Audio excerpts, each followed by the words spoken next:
Hi, I'm Leslie Foster. I'm a video and installation artist. I've been working as an artist for about 20 years now.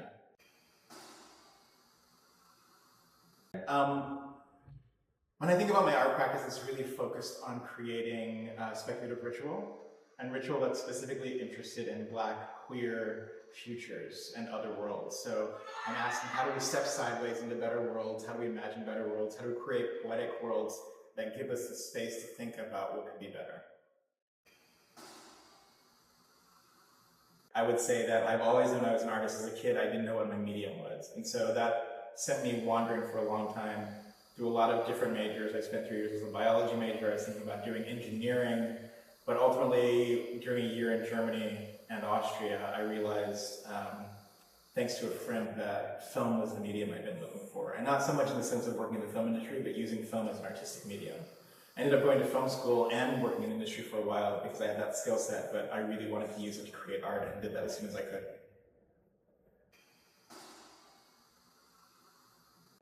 Creative process and how I approach that is always really interesting. I view my creative process sort of like planting seeds.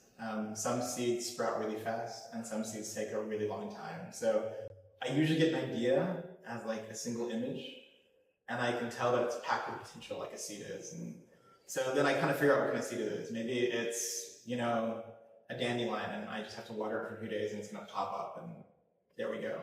And sometimes there's an oak tree and I have to spend years sitting to that idea and have to know what to feed it. Maybe it's this art show and this literature. I also sometimes compare my creative process to distillation.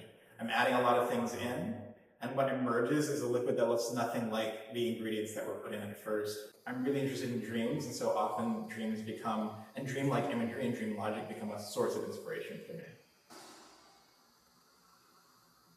And so this haunted land over here, which is projected onto 2 sheets of sekishu rice paper, is an exploration of Afro-pessimism. And to kind of simplify that idea, and this is not a full definition, but I think it's a useful definition for us, Afro-pessimism explores the idea of whether blackness is inseparable from whiteness, whether the idea of blackness only emerges because of whiteness and white supremacy and cannot be disentangled from that. And it's a difficult theory because I love being Black and I love my blackness, and so I don't want it to be connected with this thing, though I think inevitably parts of it are. And so in this piece, I'm wrestling with that. On one side, you have someone who's slowly being consumed by cotton candy, the performer Kasimobi Udo Okoye. On the other side, we have Lola Eris Rose, and they are doing a ritual where they're melting cotton candy and then destroying it. This ritual that's sort of like cleansing. So on one side, you have someone kind of overcoming these generational curses, this trauma. On the other side, you have someone being trapped by it, using cotton candy, and it was watermelon-flavored cotton candy, because I love pushing a metaphor as far as I can. Cotton candy is sugar, and it's cotton, so it's referring to these crops of enslavement, both sugar and cotton. And this person being consumed by it. I think often when people talk about racism, it's seen as trivial. And so cotton candy felt like the right substance to be kind of consuming this person because it's light and fluffy, and yet there actually is that substance of history and trauma with it. So these 2 figures are wrestling and they're kind of caught in this loop eternally, right? The film keeps cycling, they keep being stuck in this loop, and so for me, it's a piece without an end point, it's a wrestling match.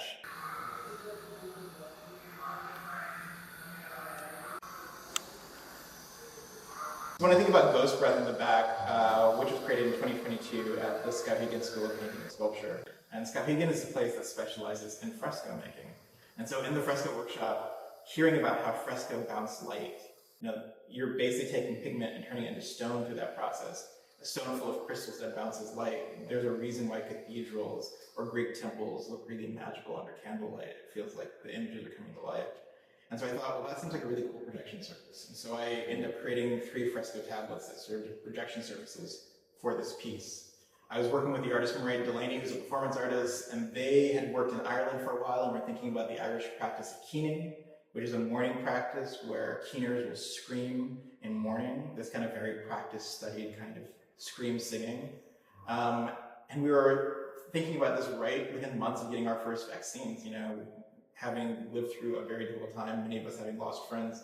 And so we were thinking about people on ventilators and people dying and this mourning. And so Ghost Breath becomes this sort of mourning ritual as Mairead is sinking under the water with only an air compressor hose to breathe. and the air compressor that kicks in every few minutes, becoming the sound of that screaming.